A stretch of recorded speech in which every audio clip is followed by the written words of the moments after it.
Madame, Monsieur, bonjour. Ce bref regard sur l'actualité nationale marquée par la culture et l'éducation, a commencé par cette célébration, la Journée internationale de l'éducation, une journée instituée dans le but de mettre en lumière les engagements et actions des gouvernements.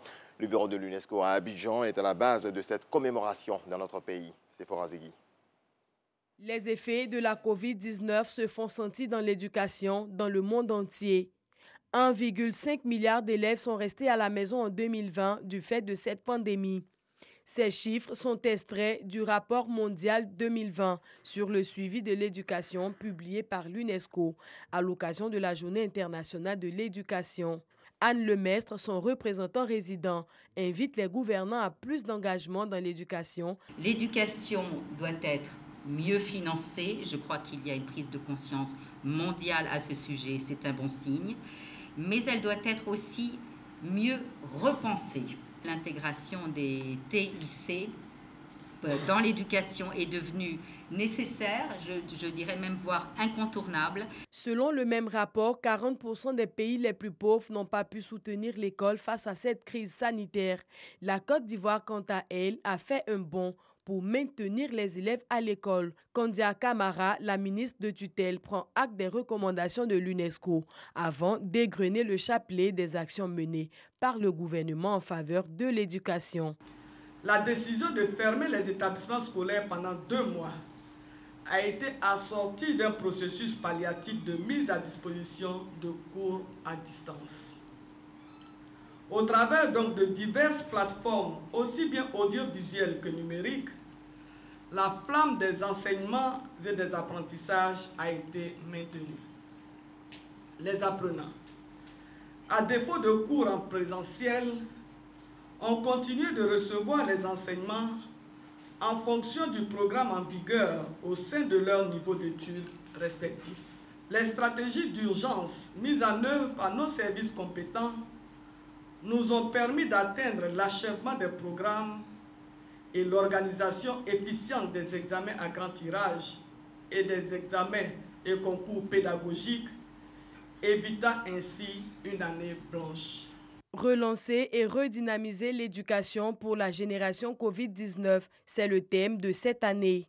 À travers ce thème, l'UNESCO pense que c'est le moment de faire progresser l'éducation en intensifiant la collaboration et la solidarité internationale.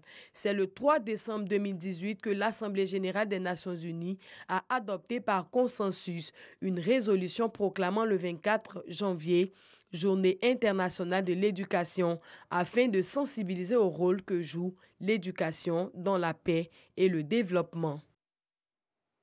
Alain Thérèse et Marie-Rose Guiraud, icônes de la culture ivoirienne, honorées à l'occasion de la Journée mondiale de la culture. L'initiative de la Soka Gakkai International section Côte d'Ivoire a pour but de promouvoir la culture africaine et ses dignes représentants. Eugène Atoubé. Le spectacle était au rendez-vous, prestation de balafoni. Représentation des danses des régions de Côte d'Ivoire par l'école de danse de feu Marie-Rose Guiraud. Les artistes tradis modernes dont la tigresse Sidonie dans sa verve habituelle. Moment d'illustration de la culture africaine durant lequel le public du Palais de la Culture n'a pas boudé son plaisir. La Soka Gakkai International, organisatrice de la Journée mondiale de la culture africaine, estime qu'avec cette journée décrétée par l'UNESCO, le moment est venu de tirer de la culture africaine tous les avantages qu'elle offre. Notre maître spirituel, depuis les années 60, a dit que le 21e siècle sera le siècle de l'Afrique et de la femme. Chaque année, nous allons célébrer cette journée pour montrer à l'humanité tout entière que l'Afrique, comme l'a dit le professeur Diabaté, dont nous avons exposé la science de l'indicamétrie, l'Afrique est 3 fois mère. Elle est mère de l'humanité, elle est mère de la culture et elle est mère de la science.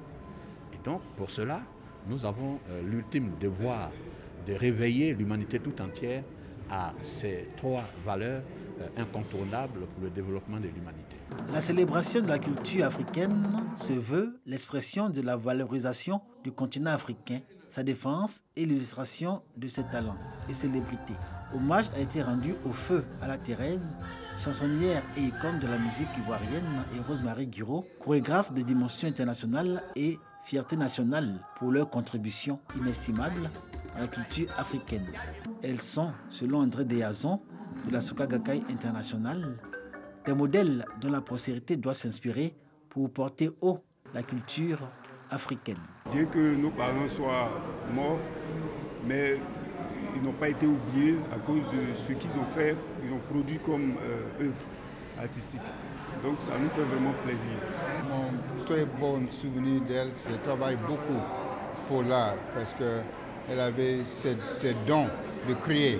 La Soka Gakkai International, ou communauté bouddhiste, se propose d'organiser chaque année diverses manifestations pour détecter les talents et valoriser les célébrités issues de divers domaines de la culture. La voie, selon André Deyazon, pour que la culture africaine retrouve tout son lustre afin que l'humanité se porte mieux. Prochain retour de l'actualité 7h. Merci à toutes et à tous de nous avoir suivis. Et avec beaucoup de